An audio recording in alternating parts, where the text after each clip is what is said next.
આજે તો જવાનું તો એક સાથે 51 લગ્નમાં. તો કેમ છો મિત્રો, આજના મિની બ્લોગ માં આપ સૌનું હાર્દિક સ્વાગત છે.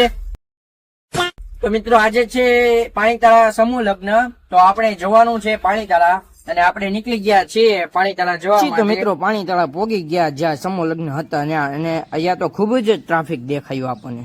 તો આપણે આવી ગયા છીએ પાણીતાળા સમૂહ લગ્નમાં અને અત્યારે આપણા મિત્રો પણ મળી ગયા છે અહીંયા. ગાડીઓ મેક વાટું આયા તો રસ્તા બંધ કર્યા લોકો એવો ભાઈ. ફ્રીમાં ચાનો સ્ટોલ નાખ્યો હતો લોકો પછી દ્વારા. મને હારીશને એમ થયું કે લાવ ને ભાઈ એક રકીબી આપણે ભાઈ ચા ઠપકારી લેવી. પછી આવી ગયા અંદર ને અહીંયા તો ઘણા લોકો ઊભા થા અને પછી તો આપણે જમવા બેસી ગયા. પછી તો અંદર આપણે સ્ટેજ ઉપર ગયા અને અહીંયા તો ઘણા લોકો બેઠા હતા અને ફોટો પણ પડાવતા હતા. તો આજે અને હું તો 4.5 ચોપડી ભણ્યો છું એટલે મને તમન્ના રહી ગઈ છે કે હું ભણ્યો નહીં નાના એવા પીપાત ગામમાં. અહીંયા એક ભાઈએ વાત કહી કે આવતા શનિ રવિ ભાવનગરમાં 24મો સમૂહ લગ્નનું આયોજન થઈ રહ્યું છે.